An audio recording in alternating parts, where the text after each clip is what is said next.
Now, as I said earlier, the Australian's reporting today that a new razor gang is going to be appointed by the Albanese government to slice into billions of dollars of infrastructure spending. These cuts won't feature in next week's budget. The budget's next Tuesday, and this committee will not report until August. And guess what? Labor election promises on any project that was promised during the campaign, they won't be touched. Now, can I just remind everyone, we're 3 weeks away from the anniversary of the election of the Albanese government on the 22nd of May last year. You've got to ask yourself the question, what the hell have they been doing for the past 12 months? So how are they now going to decide what to cut or not to cut? I can give you a bit of a tip. National Senator for Victoria and Shadow Minister for Infrastructure, Bridget McKenzie, joins us on the program now. Thanks very much for your time. Why this committee now, and why has it not been sitting and looking at these things for the last 12 months while the Albanese government's been in charge? Well, Steve, it's an excellent question. We heard prior to the October budget last year that they'd gone through this intense process over many months, looking at the infrastructure projects and programs right across government, and then made significant decisions to cut over $10 billion worth of critical projects right across the country. And now we find ourselves 1 week from the budget and they're announcing another review because the PM got rolled in National Cabinet with the Premiers, and probably Catherine King got rolled in ERC as she headed into the budget to try and get control and rein in on the recurrent structural issues within the budget. And instead of making the tough decisions that have to be made at this point in time, they've taken a very lazy way, a very Labor way, and they've taken the axe to critical infrastructure projects, road, rail, bridges in our suburbs, our cities and out in the regions. Yeah, as a Nat, I'll ask you in a moment about how fearful you are of the impact on the bush. But look, typically the government blames the coalition. They say you were world champions at pork barrelling, and many of these projects that are currently, in the pipeline as opposed to started were projects that you jammed into safe coalition seats. Is there any truth to that claim? Steve, we are very proud of a 10-year infrastructure pipeline of $120 billion that we put in place to actually give certainty to that planning, design and construction pipeline, which is a reality with large and small projects. And our local councils, state governments and community groups were the beneficiaries of that. Right now, we've got construction businesses waking up this morning who had planned with their workforce, their engineers, their architects, etc., on purchasing kit, on setting themselves up for different phases of that pipeline, now not knowing for at least 3 months whether the project they tendered for or planned to build is actually going to go ahead. And that is going to leave grave uncertainty in our business community and our construction industry more broadly. When it comes to investing in our communities, we don't make any apologies for investing right across this country, whether it's Mickleham Road here in the northern suburbs of Melbourne, which services both Western Melbourne and Eastern Melbourne.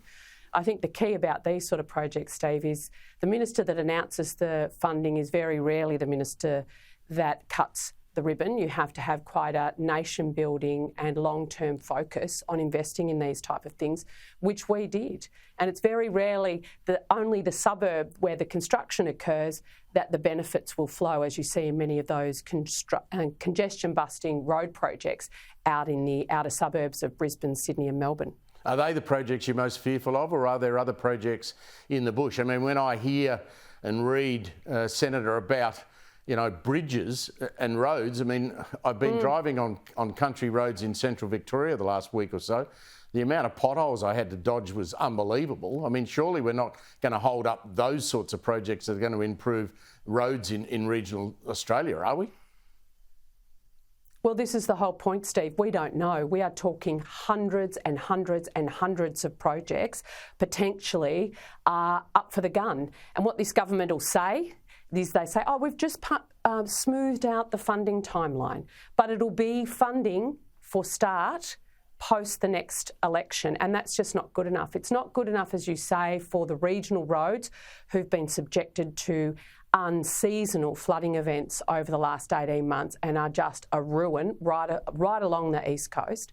The Inland Rail project, which I had the pleasure to visit out in northwestern New South Wales last week, up in Moree and Narrabri and the like, already delivering economic benefits in those communities.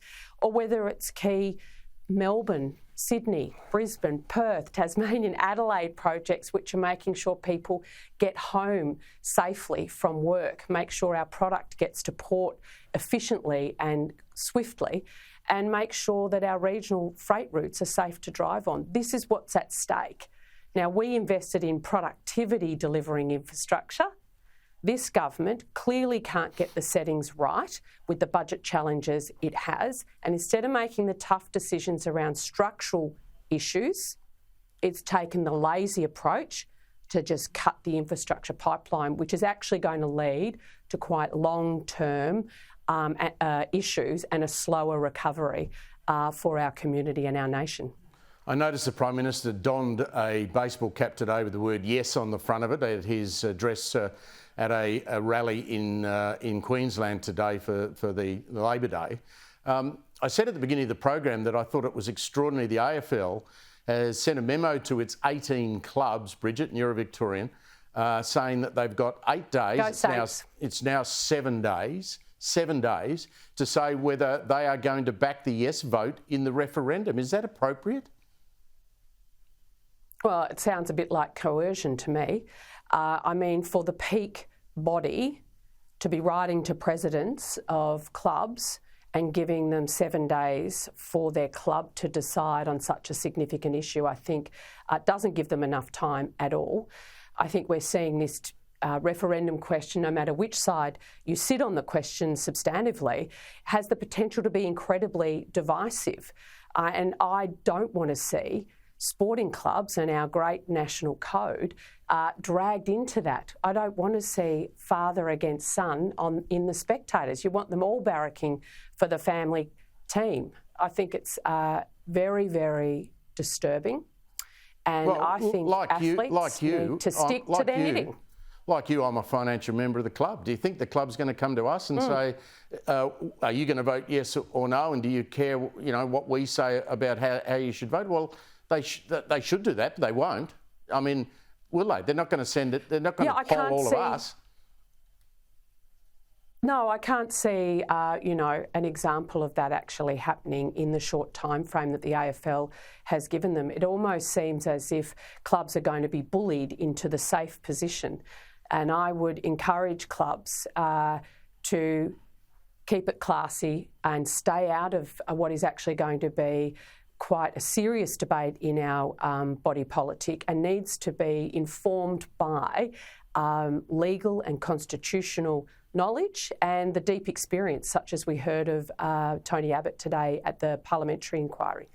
Bridget McKenzie, appreciate your time as usual. Thanks very much for talking to us.